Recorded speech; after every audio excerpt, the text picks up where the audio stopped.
So on today's Success or Excuses podcast, we have Owen. Owen is the managing director and founder of OTECSA. OTECSA Consulting. Welcome on board, Owen. Thanks for having me, James. Nice to be here. And as I said to you earlier, this is the first of these type of things I've done. So excited to. First of many. We'll see. Here it goes. It could get cancelled. Listen, why don't you tell us a little bit about yourself and kind of the company and what you do and a little bit of background? Sure. So I run OTECSA Consulting, which is a process safety engineering consultancy. So we provide safety consulting, so risk assessments, regulatory compliance work in the industrial sectors. We also do a bit of training, which maybe you can give me some tips on that. I don't know about that. We do a bit of training for our clients, just mainly to keep them on track and keep them compliant. So our kind of philosophy is that we give them the expertise that they, I guess, would struggle to get or don't know how to access. Hopefully make it easy to work with us, build relationships. A lot of our clients have been with us since the start. And it's all about, in our industry, it's all about trust and relationships. And we've managed to build something that I think people like to work with and people like to work in as a business. Yep. So that's what we do. So tell us, so how long you been in business and how many staff do you have now? So we're 6.5 years, actually just past the half-year mark. So I like to keep on track of the metrics. So I'm aware of that. It's end of month. 6.5 years. We've got 10 in the team just now. Yeah. We're recruiting for one more. I guess by the time this goes out, we maybe will be one more on the team. Yeah. All staff apart from one. I'm trying to build a business, I guess, that's sustainable and has a team that want to be there. So the focus is on getting good staff that want to grow and develop into consultants. And so that's where we are. Almost 7 years in. Not bad for 7 years in. Well, I want to go back a little bit about get a little bit about the background. How did you move from kind of working in the corporate environment, because we get similar backgrounds, oil and gas and process engineering, and I was oil and gas, semi-fab and construction, so quite similar backgrounds. What was that step like? What happened? How did that you go from I'm doing this, I enjoy it, but there's something else out there for me? I think I always thought, I don't know what it was, I said to my wife about this, that I always thought I was going to do something different when I was teenager, when I was at uni. I was like, this engineering thing, there's not really a clear path. Like you had a very kind of diversified career up to I get bored easy. I think that might be it actually. Like you need to keep things interesting. So I didn't really know what a career was going to be. So I went the kind of traditional route, went into kind of heavy engineering, went to Grangemouth, worked there as a graduate, quickly realised that maybe there was more to life than kind of working on plant. There wasn't a lot of learning opportunities. You were learning like technical stuff, but I went away and worked at Clyde Union Pumps, which is formerly Weir Pumps in Cathcart for a few years. Got to travel a bit, got into product development, and actually wrote the first time I've written, and only time I've written a business plan was for a product for them. Right. Try and take it to a market in Canada to try and expand the presence over there. And then I realised I wanted to get back to process engineering, get chartered, because I thought I'm not going to get chartered just working in a pump company. Yeah. So I went back to Grangemouth. I went into projects, early stage projects, which was not where I needed to be in terms of like learning and development. Just wasn't fast enough. But you had a plan. Well, no, I mean the plan. Well, you have a little plan each time, right? The little plan was get enough experience, get chartered, and then work out. Then your life, you think you've made it as a young engineer. You think get chartered. That's what everyone says. Goal, get chartered, and then you be an engineer. And then what? Then you work for 40 years in the same place, and then does anybody go to your retirement? Do probably not. Yeah, exactly. So then I got a job at a local company that did full kind of engineering design. A small family-run business at the time, which was great because you just learned everything. Like, I think if you go to a big design company, you get in a wee pigeonhole. You go to your job. You're a process engineer. You do these calcs. You pass things to and forth, back and forward, different people. Whereas in their small company, I was about maybe 25 at the time, all disciplines. But as a process engineer, you were learning about electrical instrumentation stuff. You did data sheets. You were doing pump calcs. You were specking equipment. So you're learning all of the design stuff.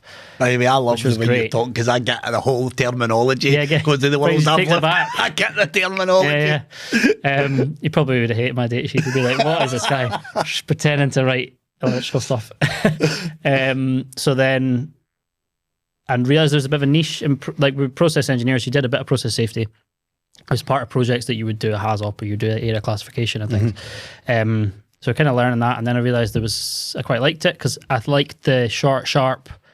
You get a project, you spend a couple of weeks on it, it's done, out the door. Whereas in all previous roles, it was very long term things. You're thinking, well, I'm going to do this design, and in 5 years they might build it. Absolutely. And you're like, okay, great. The petrochemical sector is very like that, isn't it? It's like I remember brought a couple of big, I won't mention the companies, on a couple of big jobs, right? Huge jobs. And it was like, you work for about 2 hours a day. Yeah. Like you get these job cards, you'd get you're going to run, and it'd be like run a cable from point A to point B with a number, and then that was your day. Yeah. And I used to think, no wonder we've got a productivity problem here in the UK. Yeah. So I don't know if that's been your experience, but I used to it's certainly my experience that you could definitely see ways to make things more efficient. Absolutely. And I guess that's why I ended up moving. And the consultancy world was much more aligned. It was sharper. It was quicker. You were learning stuff all the time because you were on like 10 different projects, whatever. Just keeping up with lots of things at the same time. And that, I guess that's how my mind worked and was like motivated by rapid constantly learning new stuff. Yeah. And so then this process safety niche opened up, and so I was like, okay, I quite like this. Let's focus on this. My boss let me work on it, and boss now works with us at OTECSA, which is quite nice. And we built this. And it was part time for me, and then eventually I got full time doing the process safety stuff. And then we took somebody on not long before I left to help because we were busy, but the company wasn't really focused on small job consulting. That was looking at big projects, the money and the resource they had. They needed the big work. So it was always going to be a small piece, and I thought so much smaller margins, but huge revenue. And I could see, I was like, the margins on this are like crazy compared to design margins. I thought, actually, let's just try and do it myself. So I took a contract job at Wood at Bells Hill, working in oil and gas, thinking, well, this is set up a limited company, call it OTECSA. I still want to know where the name came from. You could try and think it. Like, so I went into tech safety at Wood, little pigeonhole. Right, I'm getting there. Okay, keep going. And it was okay. I was loving the contract and the money. You're like, wow, this is like insane. But quickly realised the pigeonhole wasn't the thing that was going to satisfy me. So a couple of clients, or a couple of contacts that had been clients previously, got in touch about some projects, some little HAZOPs and things that I was doing. So I did do it. I managed to do some, like, take a day off, I'll go and do that. Work, write the report in the evening, get people to check it. That was fine for a bit. And then I said to Woods, actually, could I go kind of part-time contractor 3 or 4 days a week? And at the time, they were quite busy on BP contracts and things, and they were like, no, sorry, it's all or nothing. And I was a bit like, oh, so you'd rather have none of me than all of me, none of me than some of me. And it was very much like, that's not how it works here. You're a contractor, you're a limited company outside R35. That should mean you can do other things, but no. So canned that and jumped off with a few projects. Bit of a leap of faith, but encouraged by a good friend of mine he's very kind of, he's been in that world. He knows that, like, the short-term stuff, as long as you're a good engineer, it keeps going. Like, you get more short-term stuff. And it was very much like small projects, couple of projects, built up a bit of a buffer. Which is a great idea, and we'll talk about that as we get closer. Because there is a leap, but like as a risk assessment guy, you risk assess your life with you. And the spreadsheets you should. And then still wait for it. I know, but sometimes you know yourself, like you got a decision to make. You think of all the numbers you can, tells you something, and you go, I'm going to do it anyway, because your gut is actually saying this is the right thing to do. Like you're going to make it work, or there's a backup plan. The backup plan's always on, no, what am I going to do now? I'll just go get a job. Yeah, get a job and reassess, was it the right thing? Anyway, that didn't happen, thankfully. So jumped off with a few projects, kept it going, was working like, I was looking back, I'm like, I had no idea what I was doing. You know? I'd know, it's never, like, until I joined the... I know. I don't know what point you said you did the accelerator program as well at RBS. It's, I only started that was a year ago. We did that. Up until that point, no business advice, no mentoring, no coaching, nothing. And I was like, I kind of wish now that I'd thought about stuff like that way back 5 years ago. Absolutely. When I was taking people on. It would have helped a lot with, like, how do you hire somebody? How do you set up a pension? How do you, like, you know, should you just make up business? Should just make up their employment contract? Didn't do that. It's okay. Well, we hired an HR company, but in a few years that I think you realise how useful getting the right people in for support is. And absolutely. I'm a big believer in doing everything yourself once. Yeah. So you understand it. So you understand it, and you know it. And when you're asking somebody to do, you go, can you do this thing for me that is a bit technical? And if they're like, no, I don't understand it, you can show them. And you also know when people are pulling the wool over your eyes and they're saying, oh no, it doesn't work as this. You're like, come on, I know how this works. Absolutely. So I'm a big believer in that, but then there's certain things like HR things and finance things that you think, okay, I've done enough of it now. Yeah. So up until October last year, I was still running everything myself. Yeah. All the finance, like I still did a lot of the bookkeeping and stuff because I like the numbers. Yeah. But like, gotta know your numbers. You gotta know your numbers. Definitely. But then I realised now the value of getting support in because it just frees you up to like think about the important stuff. Absolutely. Absolutely. A divergence there. I want to go back to, first of all, I want to go to the name. So it's Owen. Owens, yeah. Technical safety. Yeah.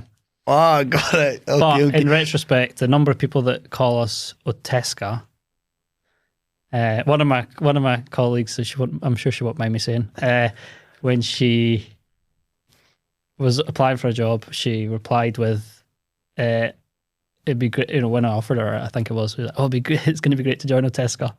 I was like, it's my everyone laughs internally about this, that my pet peeve is people calling it OTECSA because it's like people have this, I think they have this inherent dyslexia towards the word Tesco because there's Tesco's everywhere. And so they mix it up and it's OTECSA. And sometimes I find myself flipping, which one is it? What's the name again? So now I should have called ourselves like Process Safety Consulting or something. Well, you know, I tried to come up, when we were looking for our business name, I was trying to come up with fancy Greek names and all this stuff, and I just thought none of them even sounded even close to who I am as a person. And I always kind of wanted the name to reflect me, right, or my kind of values, and I really struggled with names, and I think my wife had said she get me the power within.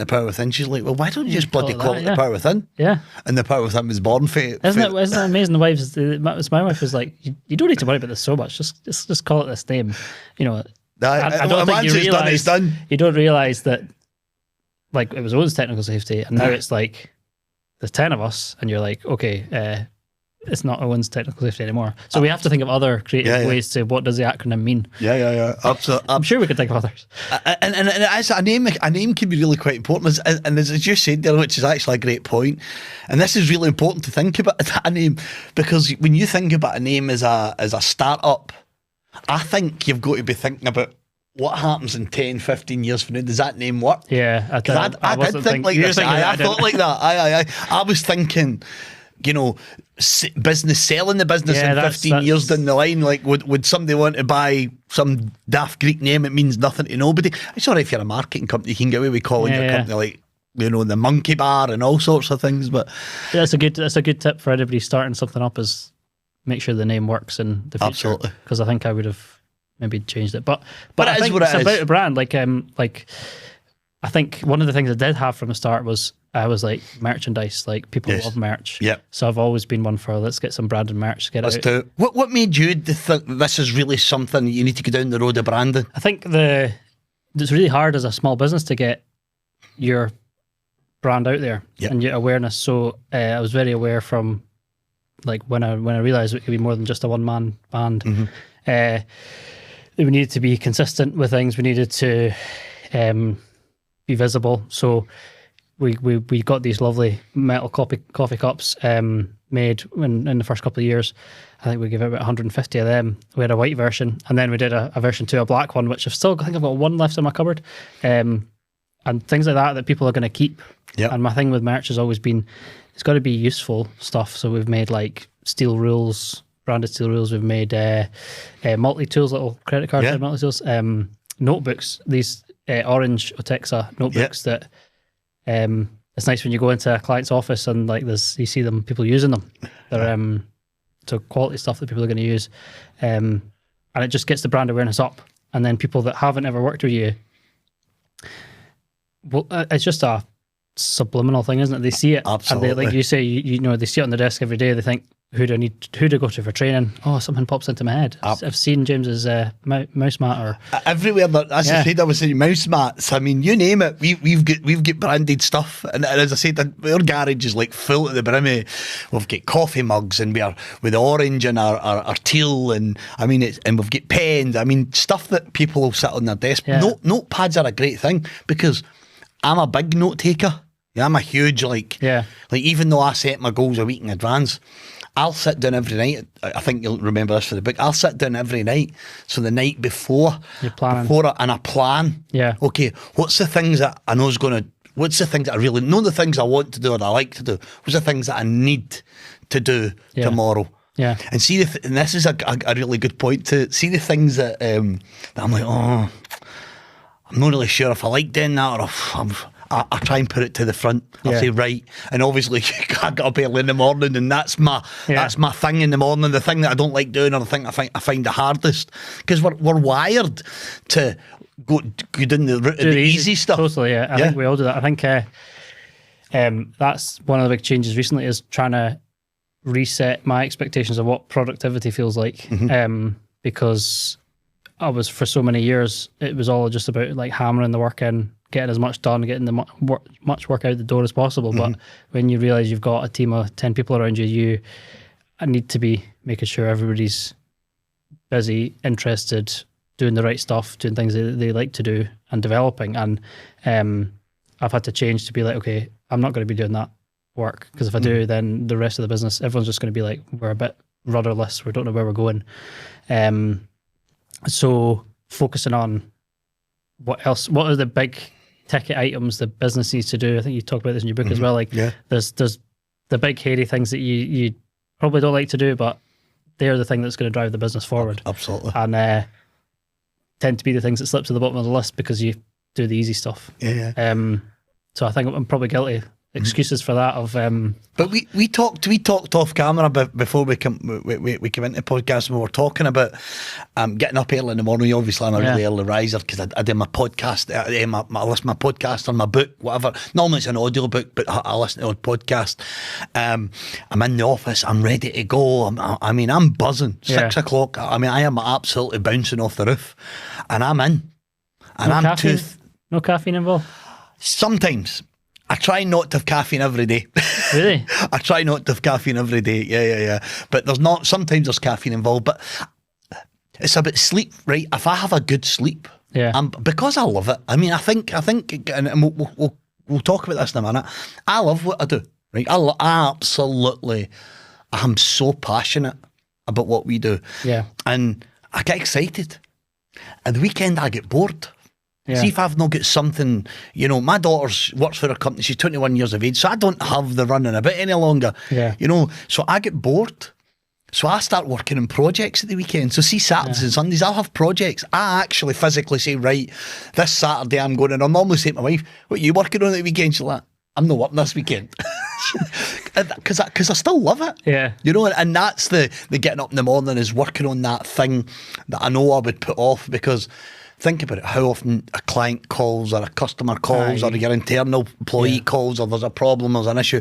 I mean, a working day can be full of firefighting. Yeah, it's absolutely full. And I think you just feel like you've got nothing done, and you've dealt with a load of issues, and you've got things back to where they should have been, but you've probably not achieved much. And I think going from a kind of day rate mentality of this time is worth something, if I was in a study, we'd be getting this for it, to that's not the important thing, is that everybody else has got a pipeline of work. And yeah, I think I'm still learning that there's further things that need to be done. Like now we've got this many people to keep the business going, and I feel like it's probably similar, and like you probably get a lot of last minute requests for stuff and things that are quite short term, but in terms of longer term projects and commitments from clients, it's harder to get those those on the hook. So we call them our big clients. Our big clients, the ones you really need to keep happy. So well, you need to keep them all happy, obviously, but so that's the thing we've changed recently, is the last couple of years is trying to get more retainer call off contracts with clients, where they're saying, you guys know our plants, you know how we work, this is the stuff we're going to work on this year, let's cost it up, let's give you a contract for that, and then we go through it over the year. So we've got a bit of a commitment, and I've got a base load that we can say, you know, it's every month is reset of like, can we get our break even this month? Are we going to make it? Whereas when you've got 20-30% of that, you know that's happening. It's a big weight off your shoulders when you've got salaries to pay. So trying to think, okay, well, we can't be working on this cliff edge of 4 to 6 weeks. Like, it's quite stressful. It's very stressful. When you try to explain that to new people coming in, they're like, but like, I've got all these people, and there's this, literally we've got this spreadsheet where it's got everybody's work, and it's like, after 6 weeks away, there's nothing. And you're like, that's okay, I've lived with that for the last 6 years. It's how it is. Earlier on, you talked about being the bookkeeper and accountant and all that. And I know that you know, you step away from that and you get to the people who are more experienced. And I want to go back to that, because numbers are huge for me. Right, really understanding cash flow analysis, projections, and all that. So we can almost to the penny say, this is what we need, this is what's coming in, here's our bad debts or our long-term commitments.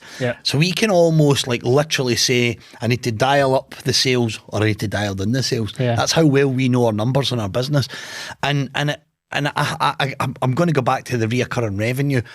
Our big clients are like that for us. So because they keep coming back and they keep coming back, and you can almost say, right, there's 500,000 that I know is coming in this year because we know that they're ready for the next set of training and development.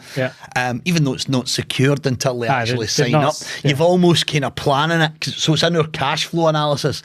So we know if we have a couple of bad months, we know that there's going to be a few good months that's going to, make that up. And that, I think that's really, really important. Another thing you mentioned is handing some of the reins over. We've talked about this, how difficult that'd be. Let's go there. Isn't it? So I think as a business owner, obviously nobody's going to care about the business like you do. Absolutely. But I think from being a young engineer that was given exposure to all aspects of projects, the commercial stuff, bidding projects, making sure you were on track, dealing with the clients, making sure they go right, looking back on it and saying, did we cost it right, etc. That was like, at the time you kind of think that's just part of the job, but actually now it's just really invaluable for understanding how important all that stuff is.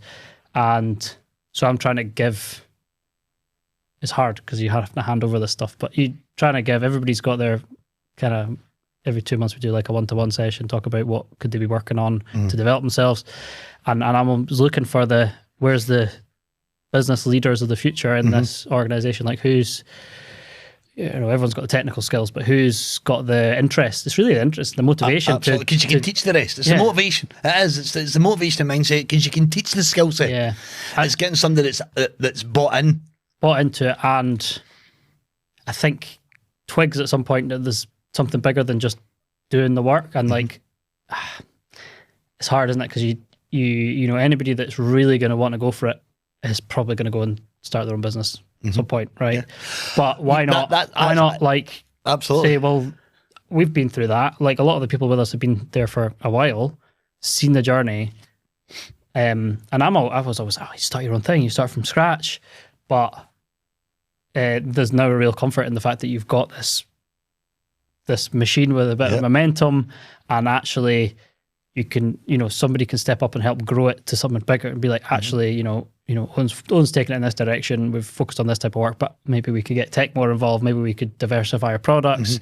People have other ideas than me. Absolutely. Definitely like it. And it's just trying to find the people that want to grow in that way. Because not everybody, some people just love technical stuff. And my old boss that worked at my last staff job, he had a team of like 14 he was managing there. And he came and joined us, and he was delighted that he could just get back to doing technical stuff. Yeah. He was like, just loves the technical things. He's like the best engineer I've worked with. He just, you know, he's the guy everybody goes, John will know the answer to this. And that experience. It's that experience. And, but like, you know, he's done his management, but he wants to just do the interesting stuff and be the technical expert, which is great. Stuff that floats his boat. Yeah. And then, so we need someone that like wants to like really run a business. Like, because... And that's hard. It's hard because it's not a job description of an engineer, is it? It's like, well, you're doing all that stuff, but you fancy... I'm an engineer, I know it. See when you first step away, and this is probably something you've experienced as well. So when I stepped away in the corporate world, of course, for being an engineer to be actually work in management, right? Yeah. See, actually handing over, because I called an expert in my field at what I did, and I was in my mind, I was the top doggy, right? I was the best of the best at what I did. Yeah. And then you're having to hire people and bring them on board and say, here's my baby. Yeah. Like, here's my baby, and you're having to send them on training courses, and you're like, oh, I really want to go on that. But you've got to take a step back, and it's like that in business. But it's, I think, 10 times worse, because in the business, you're going, right, I'm going to trust this person with our brand. Yeah. And I'm going to let them be the contact for the client, and they're going to not mess it up. And so that's like, as a first step, that's scary. Yeah. It gets easier, right? Absolutely. As you're like, oh, actually. Once you start to let go, yeah. So I think that's a big thing, and big mindset change of, it's not going to be me doing it all. And I still are guilty of this. You know, an inquiry comes in, I'm like, oh, that's an interesting piece. I'd like to go and do that. And I price it up, and we get the job, and I'm like, but it shouldn't be me. Like I can see, I could do it. It shouldn't be me. Give it to one of the team that can either learn on it or better place to do it, and won't get, like, if I do the stuff now, it takes longer to deliver. I can't focus on it. Yeah. You just feel like again, back to doing a bad job or something potentially, where you don't want to be. So, because as a business owner, it's even when we hand the rails off. So we've got an IT company. We've got internal IT, but we've got an IT company that handles ordering the laptops, setting the laptops up, constantly making sure that, because we hold some government contracts, so they've got to be cyber secured. So we've got a company that does a HR company. HR company that handles all our HR, all our issues. Now, the ideal with a really good HR company is it's almost like insurance. Yeah. You want to have it in case you need it, but you don't want to ever need it. Yes. But they've been invaluable.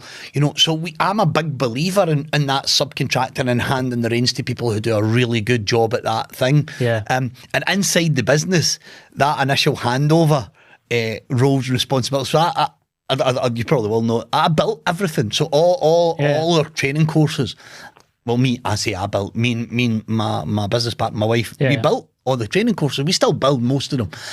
And then you're handing that over to somebody else to teach it. Yeah. Right. And I'm a very, very passionate when I'm teaching and training. I'm very passionate because I believe. Yeah. Right. Really, probably the same as you. When you're delivering a project, you are so passionate because you know how good a job you can do. Yeah. And you're always like, please have the same passion. Yeah. And I've been really lucky. In the past, we've had, but I think we've been really lucky. Most people that we've brought on board have been hired because they have the you can passion. See it already. You know it already. Do you sit in them? Do you sit in with them Yes. Like you mentoring them, making sure you're doing it to I the don't standard. know, unless I build a new program. But now I've got my other staff members who now train new staff. So we've got a new female trainer starting next week, and Nikki, who's a director for. So we've got the Power Within training and development, and we've got a Power Within her. Right. And it's all female development, female empowerment, female leadership and management, and it's ran by the females. Yeah. So she trains her. And so what they do is they have a job shadow. So Nikki will run a course, Natalie will dial in, she'll dial in a course, and she'll be a participant. Yeah. So she'll go through the whole programme as a participant. And then the next session is Natalie will then run it, and Nikki will be a shadow. So Nikki will be there in the background and supporting her with conversations. And once we feel comfortable, right, they've got it, away they go. But like you, we're not hiring people who have never done it before. We're hiring people generally, they've already been in business. So they've had their own training and development business. And for whatever reason, sometimes it can be really tough out there and not everybody makes it. So we generally, I would say, all of our senior staff, and that's what, six year senior staff, every one of them have had their own business. Okay. And are there people within your network already? Generally, have you got people from within your network already, or is it you've had to find others? I suppose a bit of both. We always advertise, but some of our best hires have actually came through referral. Yeah. And actually some of our best hires have actually, not just referral, have actually came and says, I want to join you. And I'll be like, well, I don't have a position right now. And then all of a sudden, guess what? I've got a position. Yeah. So, but we what does he say? Shy Ways don't get any sweets. Shy Ways don't get any sweets. Absolutely. And I love that. See, when somebody coming to me and saying, I think your company's great. I think your message is great. I want to come and work for you. I'm like how do first of all, I'll say, can I afford to, I'll say to my wife, can I afford to hire her? And she'll go, next month. And I'll go, brilliant. And that's how we roll. Yeah. And it is, it's such a hand in that your baby over, right? And trusting your people. But that's what makes a good business owner, is when you have to hand over that and give other people accountability. Would you agree? Yeah, I would agree. And I think it sounds like we're in the same boat. Like I still do a lot of the shadowing, or the person sitting in the room. Yeah, shadowing. And I came to shadowing. A bit of a sad realisation. Was it 2 weeks ago? We're down in Cornwall. Tried to get there as much as I can. Basically, we got a client based down there. One really regular client, and I was doing all the studies for them because Owen likes to go to Cornwall, so he can do the studies. Nice part of the world. And then I was like, then I had the switch probably sometime last year. I was like, I can't be doing these. I can't do 4 days of HAZOP and run the business. So okay, I'll get others down, and I'll just sit there in a corner, and I know the site, so I've got some input as well. Down a couple of weeks ago, and I was like, okay, I'll say as little as I can. There's always a temptation to jump in and go, oh, but you ever thought about that? Yeah. But I tried to keep a lid on it. And I got to the end of the 4 days, and I was like, I didn't need to be here. It's a bit sad. Wow. These guys have got it. Like, they don't need me. Yeah, like I'm sure they, I don't know, maybe they don't like having their boss in the room, but like, I'm sure that the comfort of having somebody that had been through all the other studies on the site was useful, but really it's not needed. Like, they can deliver what we need, and just it's nice because one of them's, a couple of years in as a graduate, and he's already leading meetings, because Brilliant. I think that's one of the big things that we try to do is just foster the enthusiasm of youthful engineers, get them exposed to all the stuff they need to be exposed to be able to do the job, and why not facilitate the things as relatively young if you've got somebody experienced supporting you. So it's basically switching roles. The person that would have been typing, leading it, and the person that would have been leading it is there still in the room typing it. Yep. And so that's worked really well, because it's just allowed us to develop people. Not everybody's going to want to do it, but I think the satisfaction for youngsters of being like, well, I'm running this now. And they feel like they're part of something. And when you hand over that accountability, people they feel like, I'm part of something here. This is great. Yeah. Let's look into the future. Yeah. Let's have a wee swatch into the future. What does it look like? What's the big master plan, or is there one? See, when I started, the master plan was, I wonder if I could get like 4 or 5 people. Like, if that's a nice size consultancy, it'd be nice and boutique. You could keep the same sort of culture and closeness to all the clients, that would work. And I thought that was the kind of limit. And then like, well, about maybe a year and a half ago, we got there. I was like, right, we've made it to this. But the demand is still, like, you look at our calendar, okay, it's short term, but everybody's booked. Everybody's fully utilised. It's like, okay, well, maybe that's not the limit. What was the limit? Why did I set that? I think it was just the perception of what would be the right size of company for that kind of philosophy. And I was like, okay, well, that's clearly not the limit. So we hired some more. Obviously, I exited the other... Doubled. Exited the other... Well, it was at the time that I left the other business, which allowed me just to focus because it was for a while it was trying to juggle the two things, and just that renewed focus and being like, okay, this is the thing. Where's the limit here? And I was like, well, as long as... I think when I always thought 4 or 5, I thought, well, involves me still doing loads of work. Whereas if you take me out of that and you say, oh, actually, Owen's going to be the one making sure the clients are happy, making sure the standards are up, building the systems, the infrastructure to make sure the business works. And that allows us to keep the focus on the clients and the work and the quality, and the team still being driven in the right direction, personally learning stuff. I was like, oh, well, let's keep going. So we doubled. Now there's 10 people. And back in November, we had December, we had an away day at Creef Hydro. We took everyone there. And I was like, this is the plan now. 15 people, 2.5 times turnover probably from that point. Why not? Like, it works. The demand is still there. Like, it's not topped out. What we find in our industry, and you'll find this as well with yours, is people come to you for a service, they're a good client, they move somewhere else and they go, oh, let's get them in. They were the right people for this. Like, and you basically...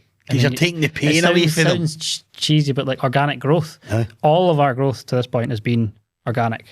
Like, yes, we've had a marketing presence. We've always done consistent content, putting content out there. That's been drilled into me, and we've pulled people through that. Just, consistency keeps the brand out there. People think of us, but it's all organic.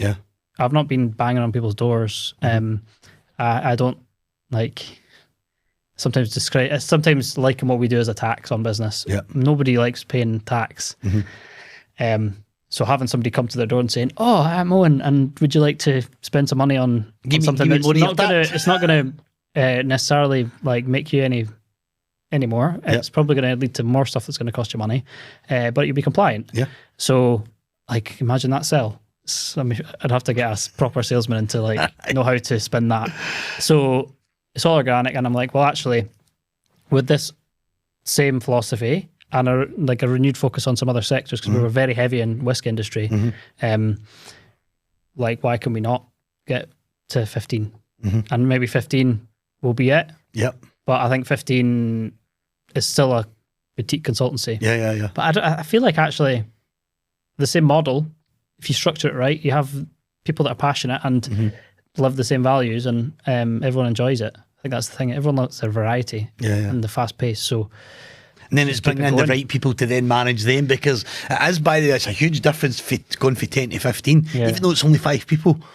Because then all of a sudden your time is massively shrunk, because everybody wants a piece of you. So what you have to do, this is just what happened to us, you have to bring somebody else in to be that support, to be that. So you need to have somebody like you trust and you like, and you know has got the knowledge to almost be in between you and everybody else. Which means you need people that, in our field, good engineers that know the stuff that we do, but are also happy to manage people. Which, and they need to be able to help run a business. So there's a couple of extra skill sets. And that's why people bring in me. You fancy another string to your bow? So, well, I was thinking about that. It's just some of the one-to-ones and the appraisals and stuff, and it's like, okay, how do we get you kind of management and leadership training? Because it's something I did a wee bit at Clyde Union back in the day. That was a long time ago, not much. And I'm like, I've never been trained in it. You just kind of read some books and go, I need to know how to manage people. Like, I literally realised last year, I was like, oh God, there's like 8 people here I'm managing, and I've got no management training. How does it work? Better get myself cleared up. So absolutely, I think competency is key.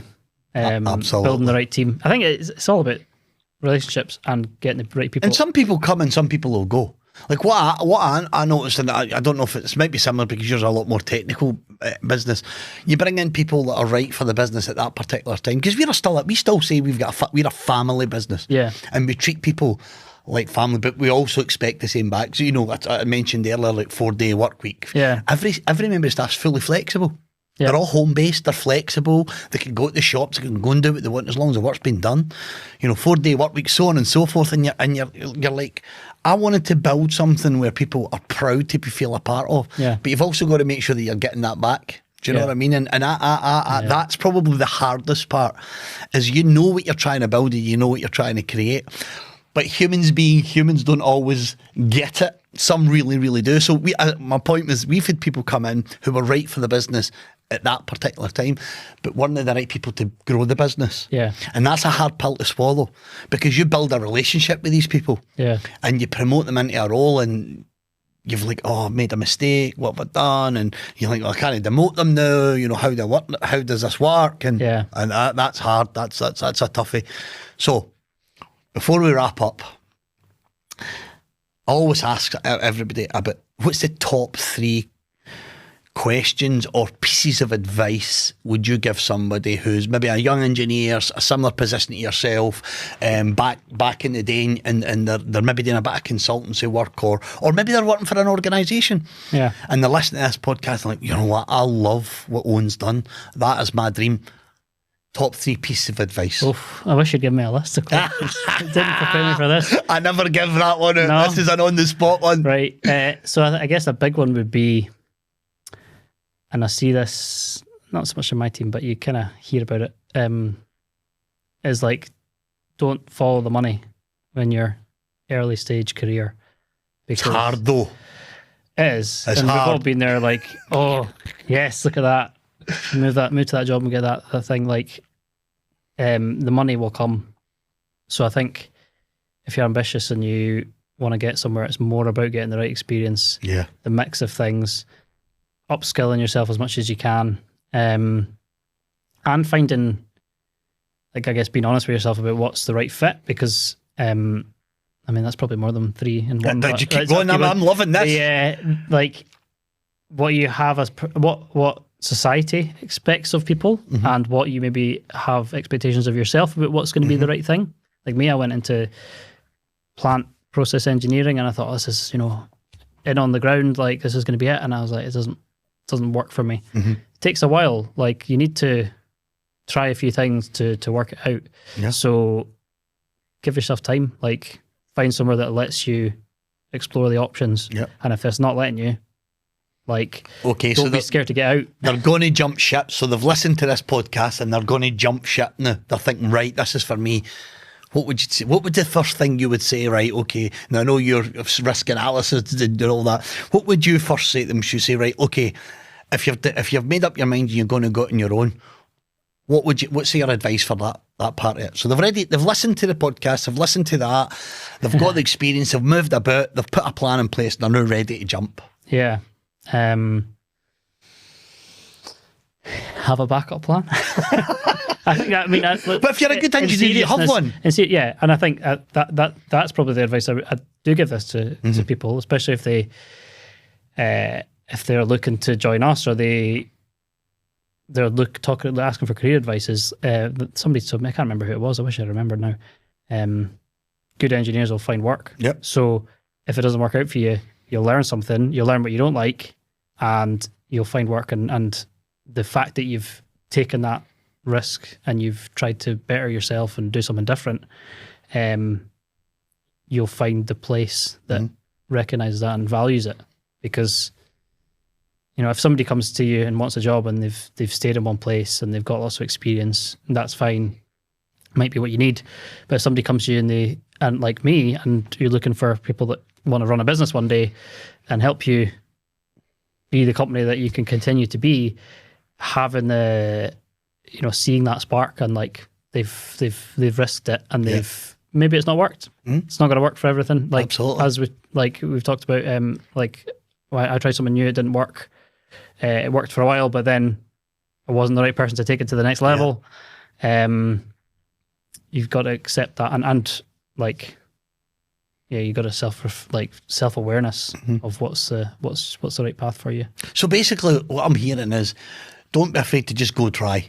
Yeah. Right, so just go try it. The worst thing that if you're a good engineer, you'll always. I mean, I've never been out of work in my life until I started my company. Yeah. When I went into Weatherford on the 21st of December of 2016, and I'd only just moved. I'd picked a house in Switzerland, and I was moving to Switzerland, and it's like, oh, by the way, we're going to have to let you go. And I'm like, huh? And the first reaction was fear, and then the second reaction was, well, I was going to start my own business anyway. Yeah, you just just fast forwarded. Yeah. Did you not think when is my container ship getting here with my stuff? It was still, I was still in the sea. It was still in the middle of the sea somewhere. I mean, we were nearly 3 months before it actually arrived. So suddenly you realise all the stuff you didn't need. It was the way to Switzerland. Yeah. So our container was going from Dubai to Switzerland. So I had to arrive in Switzerland to be rerouted back to the UK. I mean, it was, oh my God. Anyways, listen, Owen, we're right at the end of the podcast. It has been an eventful day. Let's just start with that one. We've had a few hiccups along the way with fire alarms going off and all that. So please excuse if there's wee jumps in our podcast here and there. But it's been an absolute pleasure. And we've got a very, very similar story and background. And it's great to hear another engineer get out there and saying, you know what? I can do this for myself. So thank you for coming along. Thanks very much. Thanks for having me.